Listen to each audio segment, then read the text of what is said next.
दर्शकों का बहुत बहुत स्वागत है। मैं हूं आपके साथ कविता।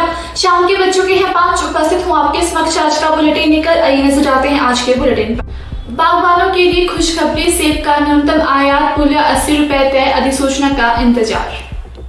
एसपीयू में 7 जुलाई से पीजी की काउंसलिंग। एसपीयू मंडी ने जारी किया सेमेस्टर परीक्षाओं का नया शेड्यूल। हिमाचल हाईकोर्ट पहुंचा पुलिस भर्ती कांस्टेबल का मामला, सरकार को नोटिस, प्रश्न पत्र बेचने के हैं आरोप। राज्य सहकारी बैंक ठगी मामले में नाइजीरियन से पूछताछ शुरू, सर्वर में सैन लगाकर उड़ाए थे 11.55 करोड़। हिमाचल प्रदेश के स्कूलों में बदलेगा 20% पाठ्यक्रम, एससीईआरटी करेगा संशोधन। अब खबरें विस्तार से। सेब बागवानों के लिए राहत की खबर है। केंद्र सरकार ने सेब का न्यूनतम आयात मूल्य 50 रुपए प्रति किलो से बढ़ाकर 80 रुपए प्रति किलो तय कर दिया है। बागवान संगठनों का दावा है कि 1-2 दिन में इसकी अधिसूचना जारी कर दी जाएगी। सेब उत्पादकों के हितों की रक्षा के लिए केंद्र ने आयात नीति में संशोधन कर न्यूनतम आयात मूल्य में बढ़ोतरी की है। विदेशी सेब के कारण हिमाचल के सेब उत्पादकों को नुकसान उठाना पड़ रहा है। न्यूनतम 80 रुपए आयात मूल्य लागू होने से आयात शुल्क जुड़ने के बाद भारत में विदेशी सेब न्यूनतम 130 रुपए प्रति किलो के दाम पर पहुंचेगा।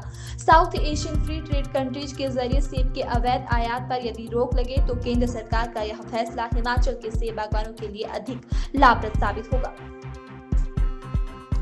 हिमाचल प्रदेश विश्वविद्यालय 7 जुलाई से पीजी कोर्स की काउंसलिंग की प्रक्रिया शुरू करने जा रहा है।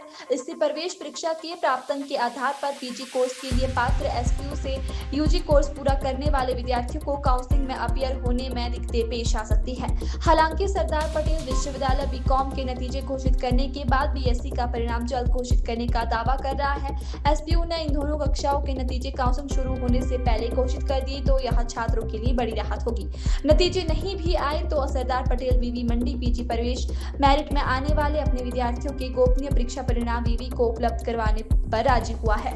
इससे वीवी की काउंसलिंग प्रक्रिया बिना किसी व्यवधान के पूरी हो जाएगी। हिमाचल पुलिस कांस्टेबल भर्ती का मामला हाईकोर्ट पहुंच गया है। शुक्रवार को भर्ती में धांधली के आरोप पर हाईकोर्ट ने राज्य सरकार सहित अन्य को नोटिस जारी किए हैं। मामले की सुनवाई न्यायाधीश अजय मोहन गोयल की एकल पीठ ने की। अदालत ने सभी प्रतिवादियों को 4 सप्ताह के भीतर अपना जवाब दायर करने को कहा है। इसके बाद ही मामले की अगली सुनवाई होगी। याचिका में राज्य सरकार, डीजीपी, लोक सेवा आयोग, पुलिस अधीक्षक कांगड़ा सहित सीबीआई निदेशक को प्रतिवादी बनाया गया है। हिमाचल प्रदेश राज्य सहकारी बैंक ठगी के मामले में साइबर पुलिस अब एक संदिग्ध नाइजीरियन से पूछताछ करेगी। पुलिस ने नाइजीरियाई नागरिक का दिल्ली की एक अदालत से प्रोडक्शन वारंट हासिल कर लिया है। साइबर पुलिस आरोपी को शिमला ले आई है और पूछताछ शुरू कर दी है। सूत्रों के अनुसार नाइजीरियन पर कथित तौर पर मादक पदार्थों की तस्करी का आरोप है और उसे गुजरात एटीएस ने अहमदाबाद से गिरफ्तार किया है।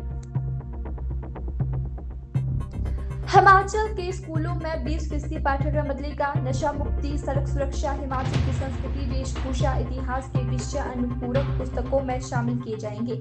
शिक्षा मंत्री रोहित ठाकुर ने 5वीं से 12वीं कक्षा तक का सिलेबस रिवाइज करने के निर्देश जारी किए हैं।